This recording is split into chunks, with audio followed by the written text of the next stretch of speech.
मेरा त्रिकालदर्शी कुबेर भंडारी, मेरा विश्वनाथ शंभु,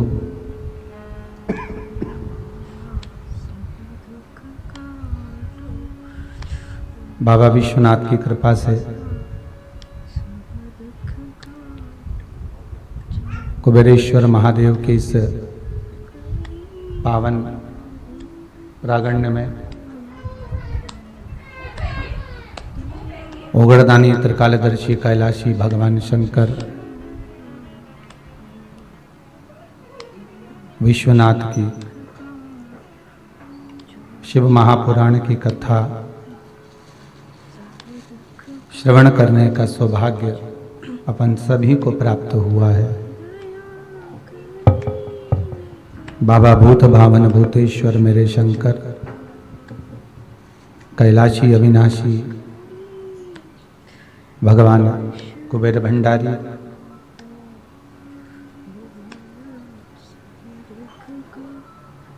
देश विदेश में विराजमान होकर टीवी चैनल के माध्यम से निरंतर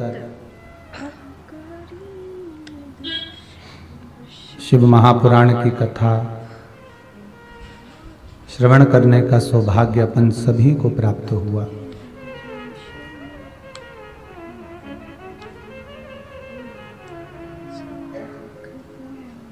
जो टीवी के सम्मुख में नहीं बैठ पाए कथा श्रवण करने के लिए, वह फेसबुक यूट्यूब के माध्यम से इस पावन शंकर की कथा का रसतत्व ग्रहण कर रहे हैं। अभी तक अपन ने कई कथाओं का रसतत्व ग्रहण किया।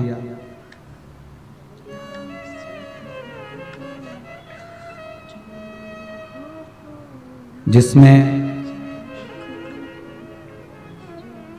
यजमान तो आना नहीं हुआ, पर 3 कथा ऐसी रही जिसमें ऑनलाइन कथा में यजमान पधारे, और चौथे नंबर के हमारे फरीदाबाद से, हरियाणा से श्री प्रवीण जी पारासर, श्रीमती हेमलता जी पारासर मुख्य यजमान के रूप में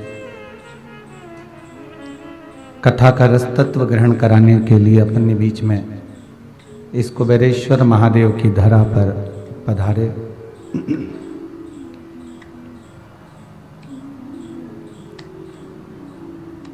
पाराशर जी, आप चौथे नंबर के यजमान हैं जो यहाँ पधार कर कथा का रसतत्व ग्रहण करा रहे हैं। पूरे लॉकडाउन से लगातार शायद ही कुछ ही समय रहा हो, 2-4-8 दिन का गैप या 4 दिन 3 दिन का गैप, जिसमें कथा नहीं हुई हो,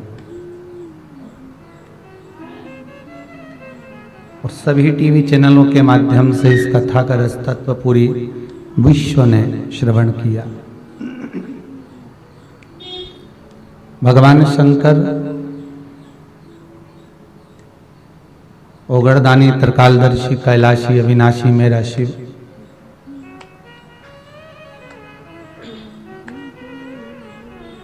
जिसकी महापुराण हम श्रवण करने के लिए बैठे हैं, जिसमें 24,000 श्लोक हैं, 12 संहिता हैं,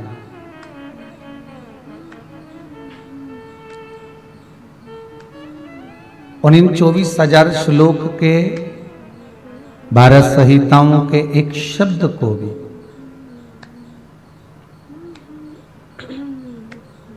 एक मात्र अक्षर को भी हम हमारी जिंदगी में अगर उतार लेते हैं तो हमारा जीवन अपने आप ही सार्थक हो जाता है।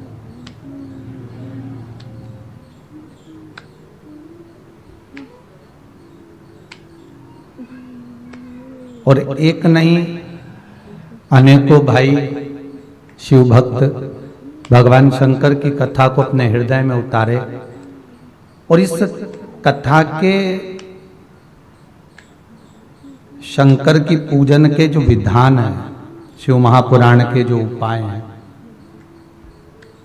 या शंकर भगवान के चरणारविंद का जो रज तत्व है, उसको ग्रहण किया।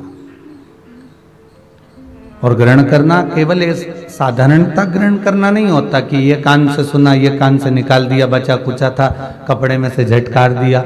घर गए तो लोगों ने पूछा कहाँ गए थे, तो क्या शिव महापुराण में गए थे, क्या लेकर आए, सब वहीं छोड़िया।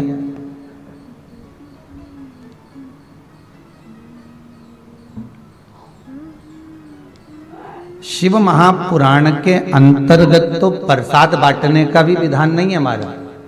जैसे भागवत में प्रसाद की महत्वता नहीं है, केवल तुलसी दल वितरित किया जाए।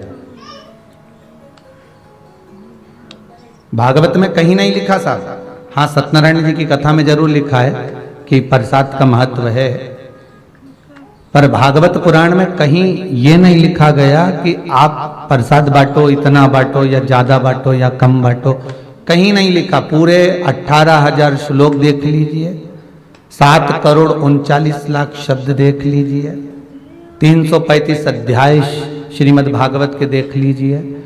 एक भी अध्याय में, एक भी जगह पर, एक भी शब्द में कहीं ये नहीं लिख कर दिया कि आप प्रसाद का वितरण कीजिए।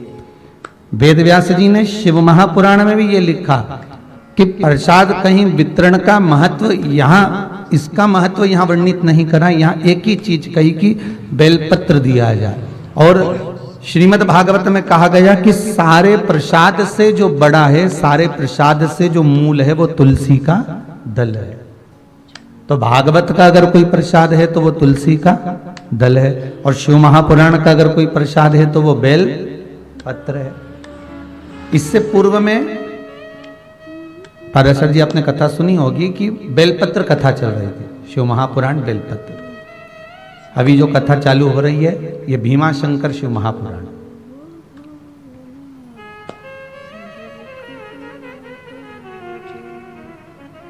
पता नहीं भीमाशंकर शिव महापुराण कैसे निकल गई है। कई लोग कहे गुरुजी आपको पहली कथा से चालू करना था सोमनाथ जी से, और आप सीधे भीमाशंकर छठे पे पहुंच गए। तो हमको ऐसा लगा हो सकता है कि जजमान के कोई परिवार वाले या यजमान ही कहीं के 6 ज्योतिर्लिंग पहले से करके बैठे होंगे, इसलिए डायरेक्ट भीमाशंकर पहुंच गए होंगे।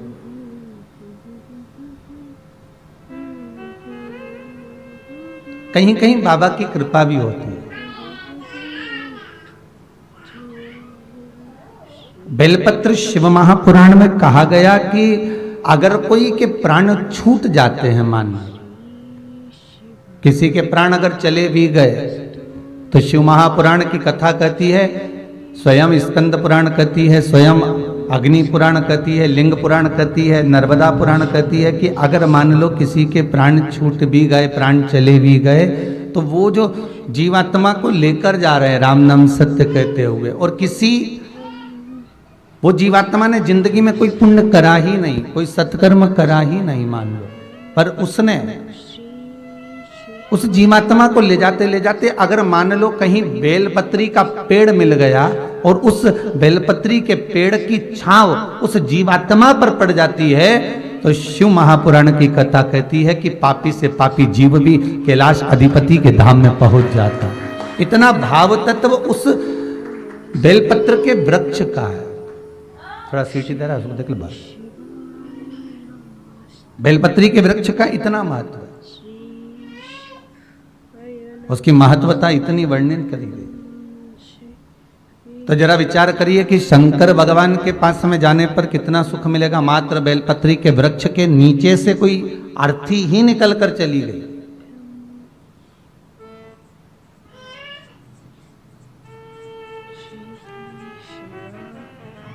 उसका पुण्य कितना प्रबल है। नन्नू क्या हो गया बेटू? किसी ने एक पत्र लिखा था, यहाँ पत्र तो वाला नहीं लाए, लेटर आया है किसी का। क्या हो गया बच्चा? भूसावल से उन्होंने किसी ने लिखा है, कोई विमल जी सोलंकी है, उन्होंने एक पत्र लिखा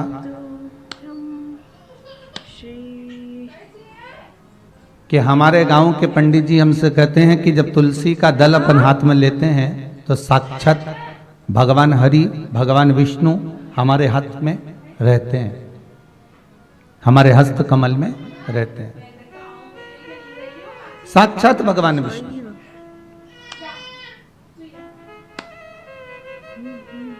तो क्या शिव महापुराण के अंतर्गत ऐसा कोई वर्णन कहीं मिलता है कि बेलपत्र लेने पर साक्षात हरि हमारे हाथ में रहते हैं?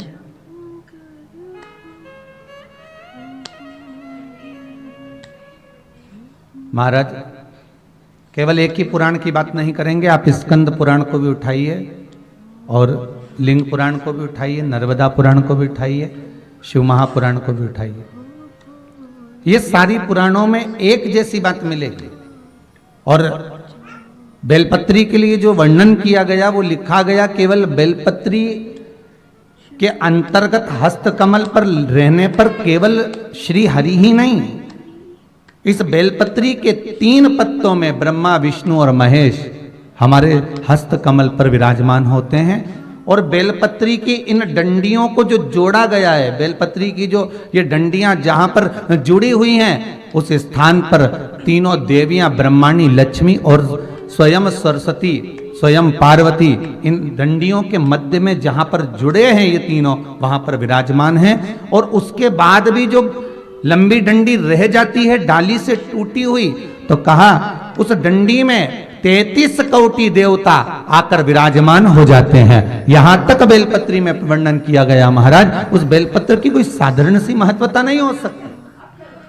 आपको पहले भी कहा, आज फिर कहते हैं, 11 वर्ष तक प्रतिदिन अगर कोई व्यक्ति एक बेलपत्र शंकर पर चढ़ी हुई प्रतिदिन खा ले, उसके मुख से निकली हुई वाणी कभी मिथ्या नहीं हो सकती। अच्छे से अच्छा जोगी, सन्यासी, तपस्वी, साधक, उपासक भी उसके आगे फीका हो जाता है, क्योंकि उसकी वाणी निष्फल हो ही नहीं सकती। जो उसने कह दिया तो वो पत्थर की रकील होगा।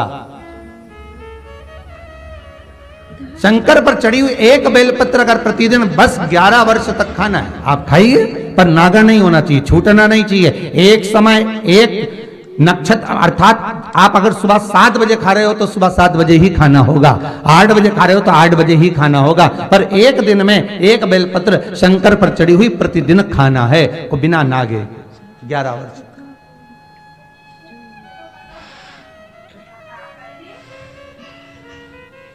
हम क्यों भटके साहब?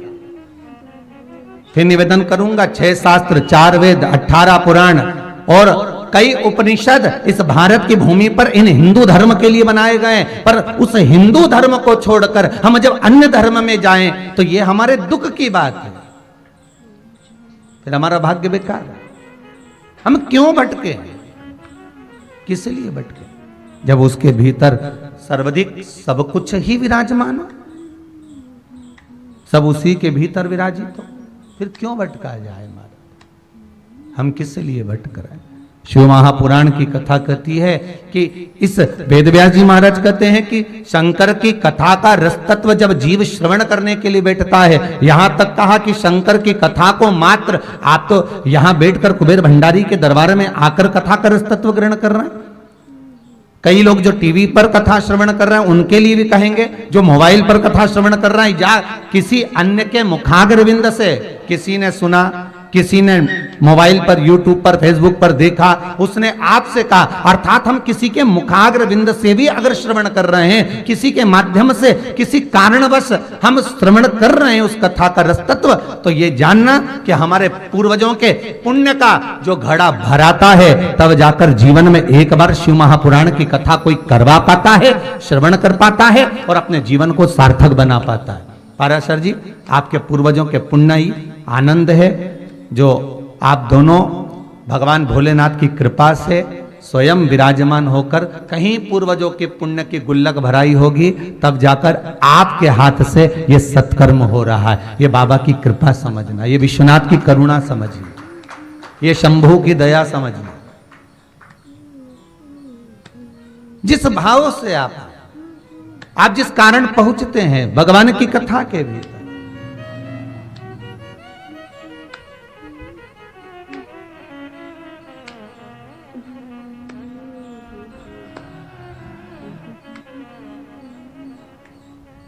कई लोग कहते हैं महाराज जी अब तो जरा ये कोरोना महामारी समाप्त हो गई है, अब हमको सबको आने की परमिशन दो।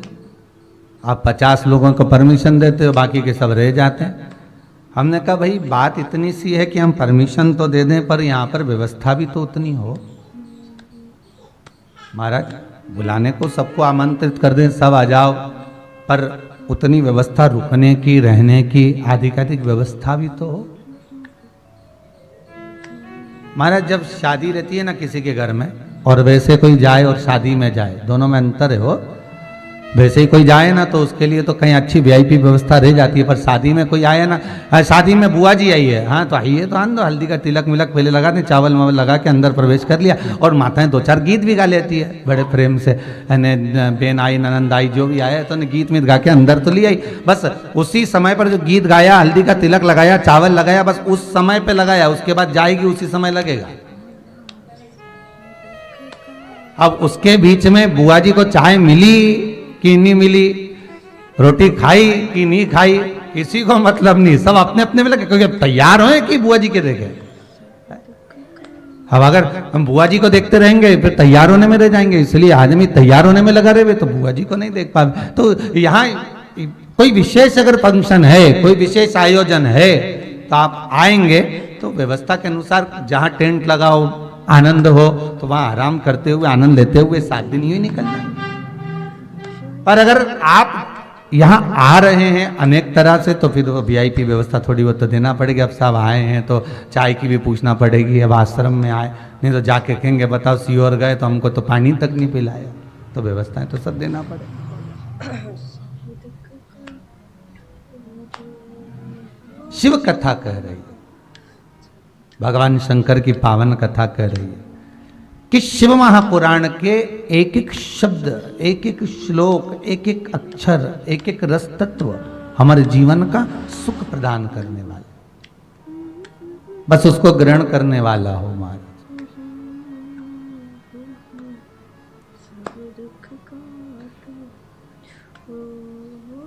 देवराज ब्राह्मण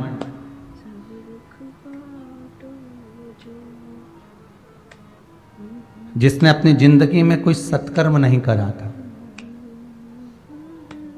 संपूर्ण बेकार काम देवराज ब्राह्मण ने करा था।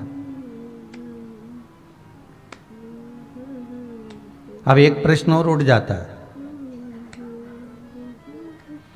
कोई भी कथा चालू होती है, चाहे सत्यनारायण जी की कथा हो, चाहे किसी भी देवी देवता की कथा हो, तो वो ब्राह्मण से चालू क्यों होती है?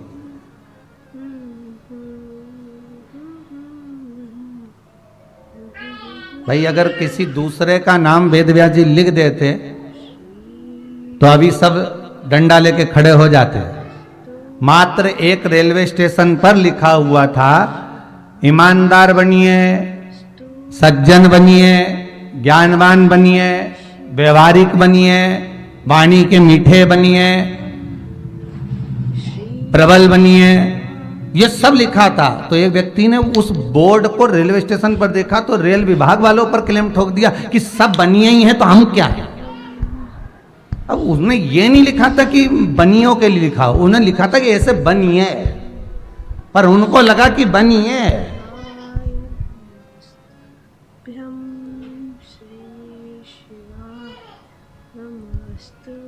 तो यहां जो जितनी जितनी कथा की शुरुआत हो रही है, चाहे भागवत में देख लो, चाहे अनेक जगह पर आप कथा को उठाकर देखो। हमारा श्रीमद् भागवत भी जहां चालू होती है, आत्मदेव नाम का ब्राह्मण है, और शिव महापुराण जहां प्रारंभ हो रही है, देवराज नाम का ब्राह्मण, और सत्यनारायण जी की कथा चालू, एक गरीब ब्राह्मण। क्यों? क्योंकि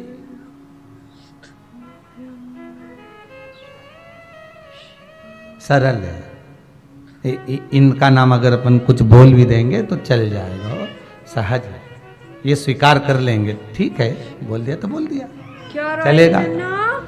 अब देवराज नाम का ब्राह्मण, और वो गलत कर्म में लगा हुआ, ऐसा कोई कर्म नहीं था जो देवराज ने करा ना हो, बस सब गलत कर्म। क्या हो गया बच्चा? होता है।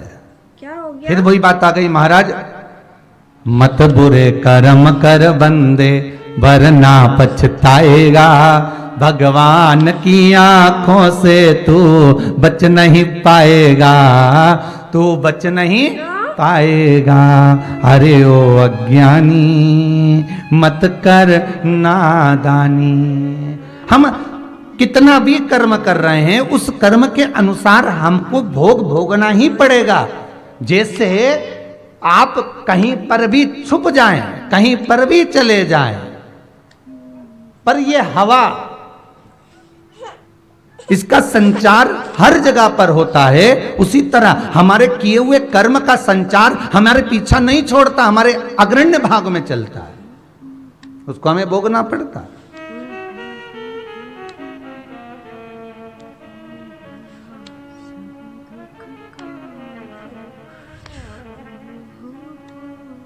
महाराज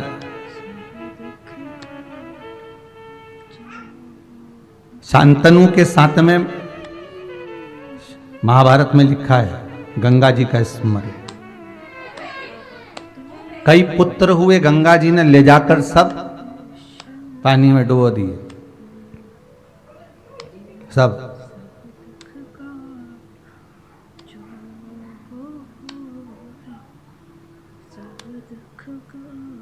केवल एक थे देवव्रत भीष्म पितामह, जीवित रहे, बाकी के सब समाप्त हो गए। तो कभी विचार करा आपने कि लोग तो कितने खुश होते हैं कि भीष्म पितामह को ऐच्छिक मृत्यु मिली है, इच्छा से मरने वाली मृत्यु।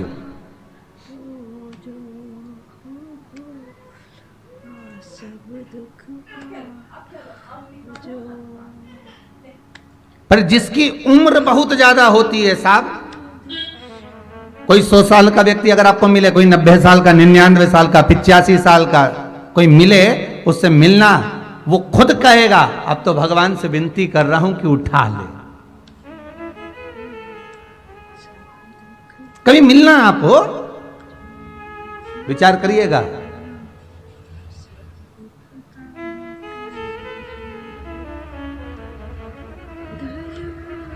एक राजा ने विचार करा कि मुझे अमर होना है, बस निकल पड़ा और अमृत ढूंढते ढूंढते एक गुफा में प्रवेश कर गया और अमृत उसको मिल भी गया। वो अमृत पीने ही वाला था। एक कौवा बैठा हुआ था। उस कौवे ने कहा, महाराज हाथ जोड़कर निवेदन है, आप अमृत मत पीना।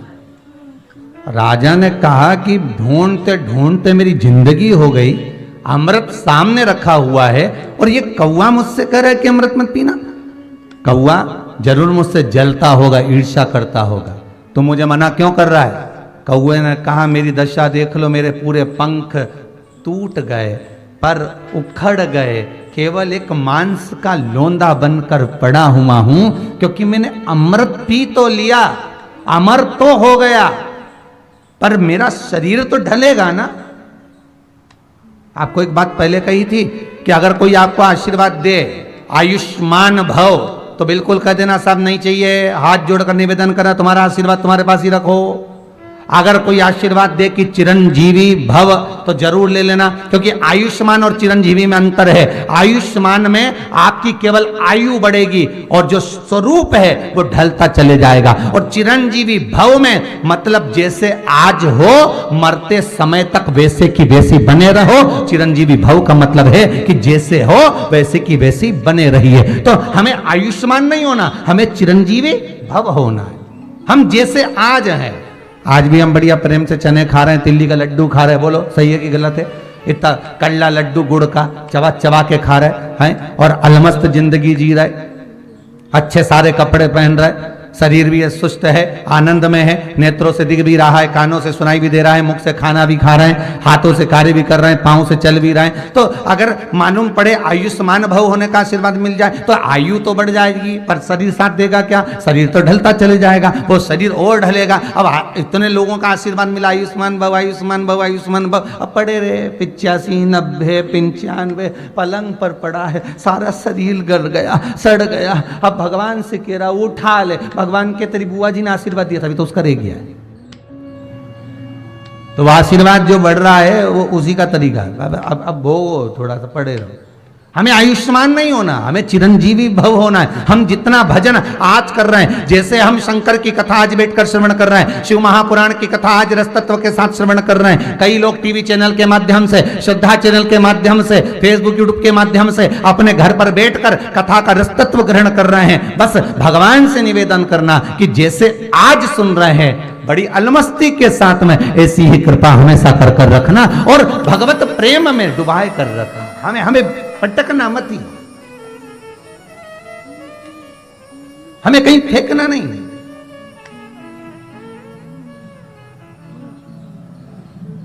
पूरी महाभारत देखना, भीष्म पितामह जितने रोए दुनिया में कोई नहीं रोया हो।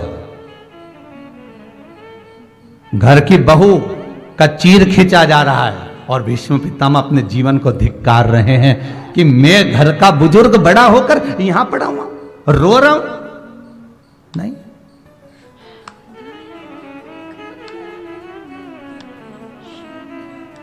आयु जरूर बढ़ गई है, उम्र जरूर बढ़ गई है, पर करे क्या। राजन, मेरे शरीर को देख ले पर अमृत मत पीना। मैंने भी यह विचार करा था कि अमृत ढूंढ कर पीऊंगा जरूर और अमर होकर मानूंगा। अमर तो हो गया पर शरीर बेकार हो गया। राजन, छोड़ दे, मत पीना। राजा ने छोड़ दिया। सामने पड़ा हुआ अमृत भी राजा छोड़ देता है। भगवान ने जो नियम बनाया है ना, एक आ रहा है, एक जा रहा है। रचा है सृष्टि को जिस प्रभु ने, वही ये सृष्टि चला रहा है। जो वृक्ष हमने लगाया पहले, जो हमने पेड़ लगाया उसी का फल आज हम पा रहे, वही चल रहा।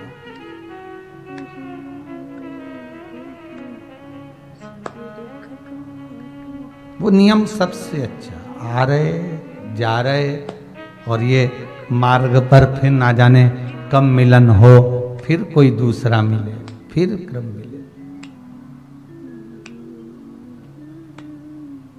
इसके ये कथा जो भीमाशंकर चालू हुई है, इसके पहले की जो कथा थी उसमें एक प्रश्न किया गया था, भविष्य पुराण में से वर्णन किया था कि 7 जन्म जो हमारे रहते हैं उसका वर्णन किया गया। 7 जन्म, पति पत्नी का जो 7 जन्म का संबंध है।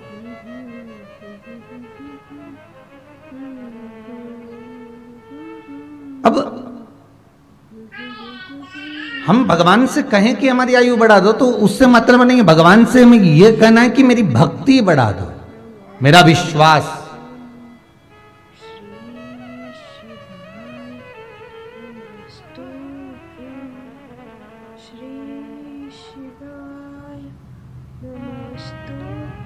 विष और विश्वास,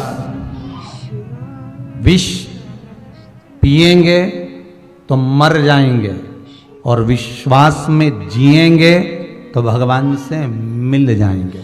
दोनों में अंतर। और विश्वास भी उस परमात्मा पर करना, संसार पर नहीं। संसार वाले तो कब चोट दे दें, कब घाटा पहुंचा दें, कब धक्का मार दें, कोई भरोसा नहीं हमारा।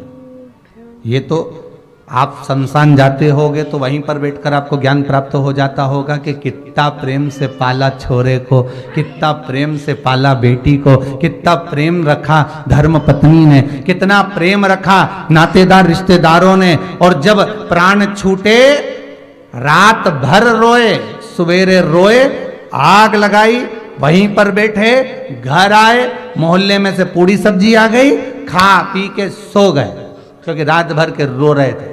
तो एनर्जी फिर चाहिए वापिस। इसलिए उसको कहते शंकर का धाम शमशान, जहां बैठकर अच्छे अच्छे को वैराग्य उत्पन्न हो जाता है, ज्ञान उत्पन्न हो जाता है। गौतम बुद्ध, सिद्धार्थ जी केवल जाते जाते एक अर्थी को देखकर ज्ञान प्राप्त कर लेते हैं कि बस अंतिम बिंदु यही है कि पैसा छाती पर पड़ा हुआ है, उठा सकते नहीं हो। लला,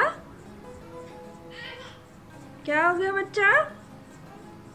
क्या जिसने हो गया? पूरी जिंदगी कमाया, जिसने पूरा जीवन जोड़ा, खूब कमाया साहब, कमाने इतना कमाया कि खाने का समय नहीं मिल पाया, पड़ा है। अब वो जो धन है वो छाती पर पड़ा हुआ है, पर कोई उठा नहीं पाया। नन्नो, सब पड़ा के पड़ा रहे महाराज। और जब धन सम्मुख में जिसके लिए पूरी जिंदगी निकाल दी, भाई बंधु कुटुंब कबीला नाते रिश्ते सब जिसके साथ में विवाद कर कर कर निकाल दिया, वही धन किसी काम नहीं आया और आखिरी में पड़ा ही रहे, किसी काम नहीं। इसीलिए शायद शास्त्र कहते हैं प्रथम सुख निरोगी काया, द्वितीय सुख घर में माया। अर्थात ये दूसरा सुख है कि घर में धन हो, पर पहला सुख तो क्या है, जम के बोलो, निरोगी काया हो, अर्थात हमारा शरीर स्वस्थ हो। और जब शरीर स्वस्थ होगा तो सारा सुख अपने आप मिल जाएगा, उस सुख को हम भोग सकते हैं, उस सुख में हम आनंदित हो सकते हैं। भीष्म पितामह के जितने भाई गंगा मैया ने पानी में डुबोकर मार दिए, केवल आखिरी के भीष्म पितामह को शांतनु बचा लेते हैं कि इसको मत मार। गंगा जी उसको छोड़ देती है, छोड़ा कि नहीं छोड़ा, और वो भीष्म पितामह, वो देवव्रत जीवित रहे।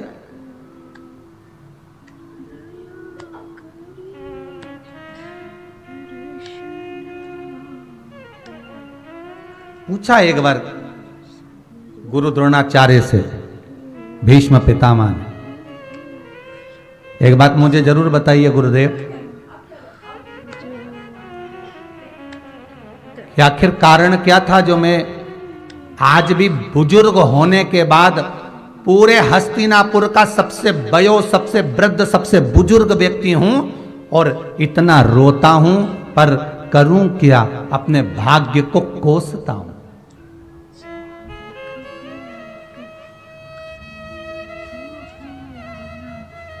पितामह, आप ही ने तो भगवान शिव की आराधना करी थी और भगवान शंकर से वर प्राप्त करा, देवताओं से वर प्राप्त करा कि मैं इच्छिक मृत्यु का वर मांगता हूं, कि मैं जब मरूं तो अपनी मर्जी से मरूं, मेरे को लगे कि अब मुझे मरना है तो मेरे सामने मृत्यु आए, मेरे सामने मेरे प्राण छूटते समय तब यमराज मुझे लेने के लिए आए। ये तुमने मांगा है, आखिर क्यों? क्या जन्म था भीष्म पितामह का, पूर्व में थे क्या? ये राजा पृथु हुए, पृथु के अंतर्गत ही वसु हुए महाराज, और इनका नाम था धो वसु। क्या नाम था? धो वसु। ये 4-5 भाई सारे वसु एक देवताओं के तुल्य थे, भ्रमण के लिए निकले थे महाराज, और भ्रमण के लिए निकलते निकलते ये भ्रमण करते करते बड़े आनंद में घूमते घूमते वशिष्ठ बाबा के आश्रम में पहुंच गए थे। इन धो वसु की धर्म पत्नी ने वशिष्ठ बाबा के यहां पर जो मंथन में 5 गाय निकली थी, उसमें से एक गाय नंदनी का दर्शन कर लिया और कहा कि ये गाय मुझे मिलना चाहिए। धर्म पत्नी ने कहा,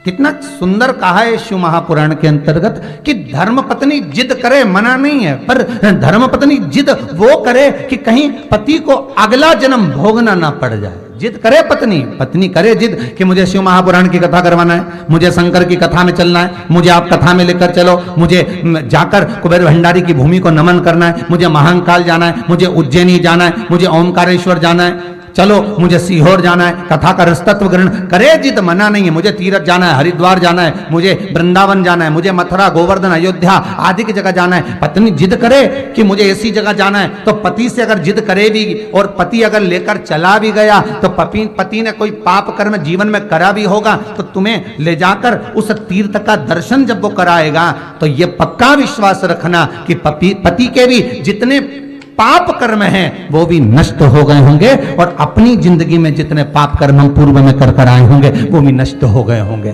अगर जिद करे पत्नी तो ये करे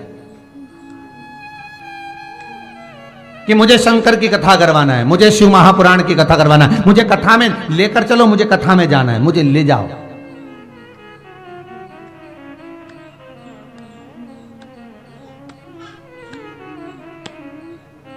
तो समझ लो, पत्नी जिद करे, कुछ भी हो 3 तोला का हार चाहिए। अब पति बोले देख कभी यहाँ लॉकडाउन के अंतर्गत देख इतना व्यापार अच्छा चला नहीं है, और इतना व्यापार अगर अच्छा चलता तो मैं कुत्ते को देना में क्या दे, तुमने ही तो कहा था करवा चौथ पे दिलाओगे, मुझे कोई मतलब नहीं, तुम 3 तोला का हार दो तो दो।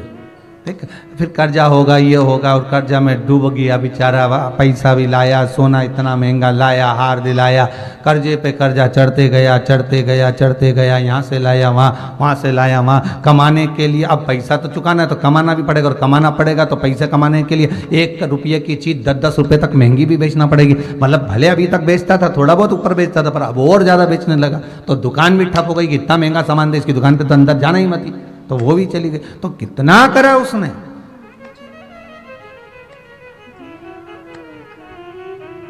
पत्नी अगर जिद करे तो करे सत्संग में जाने की, करे कथा स्मरण में जाने की, कथा में भगवान की भक्ति में डूबने के लिए पति से कह सकती है चलो कथा आ रही है महाराज जी की, जरा खोलो टीवी, चलो जरा रात्रि को आधे घंटे फ्री हैं, कथा सुन लेते हैं, फिर सोएंगे, 15-20 मिनट तो सुनी तो लो। पति के टाइम नहीं हो, तू कथा सुना रही, अरे सुनो तो सही, 5-10 मिनट सुन लो, बस इतना। एक बार पत्नी कथा की ललक बस पति को लगा दे, फिर पत्नी बस इसके बाद में तो पति अपने आप सुन लेगा। क्यों पारा सर जी, सही है? तुम्हारी कथा चल रही है ऐसा लग रहा है।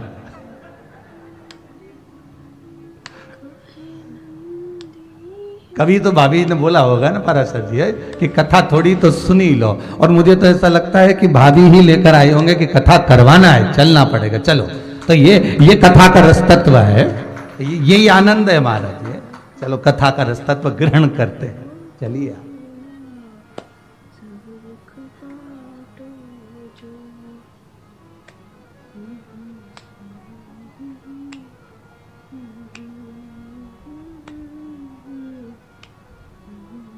वो कहे ना, बलम मोहे ले चल रे तू विश्वनाथ सरकार, बलम मोहे ले चल रे,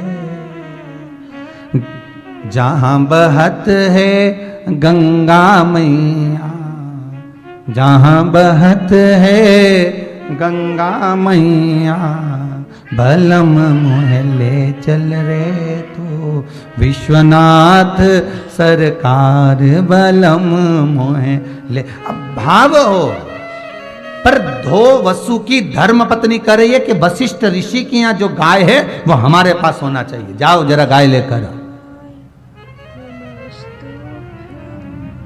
देखिए भीमाशंकर कथा की ये शिव महापुराण का आनंद ये 2 वसु से ही प्रारंभ कर रहे हैं।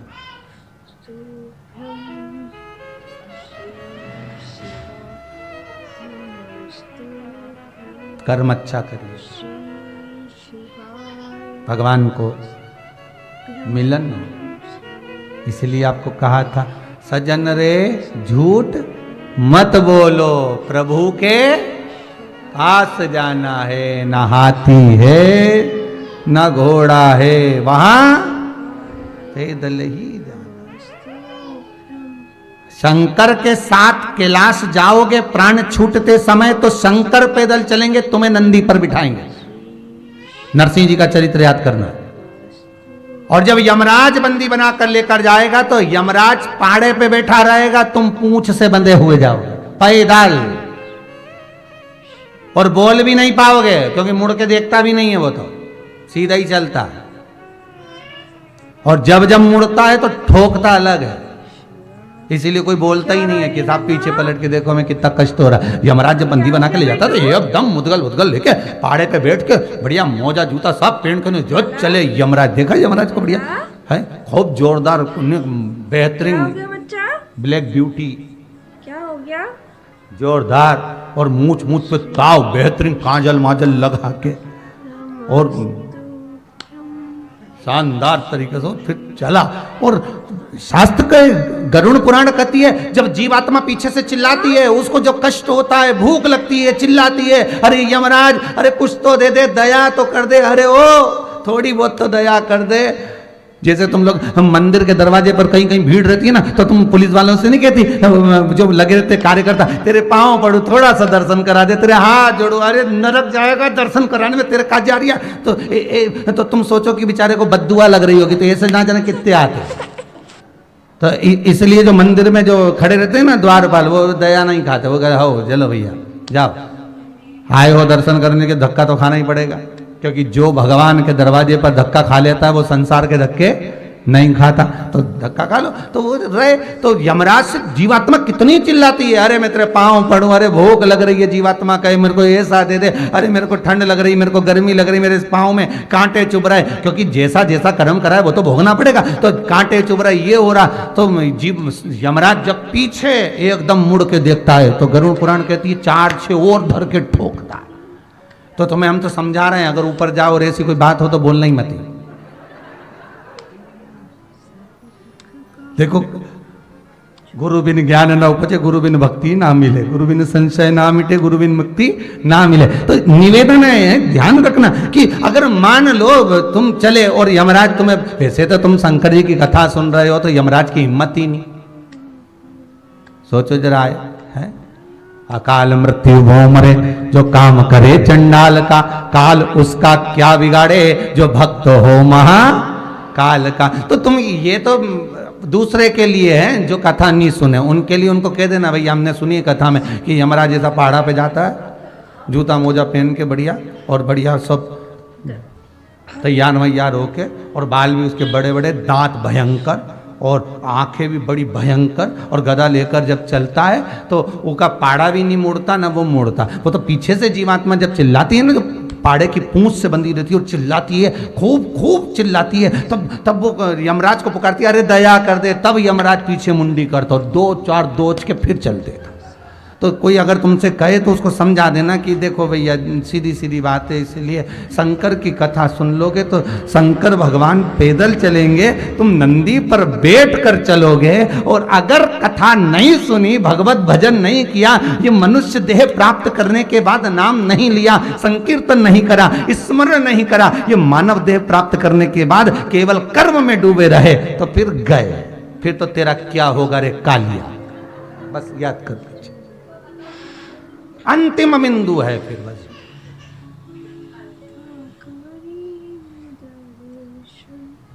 अंतिम बिंदु।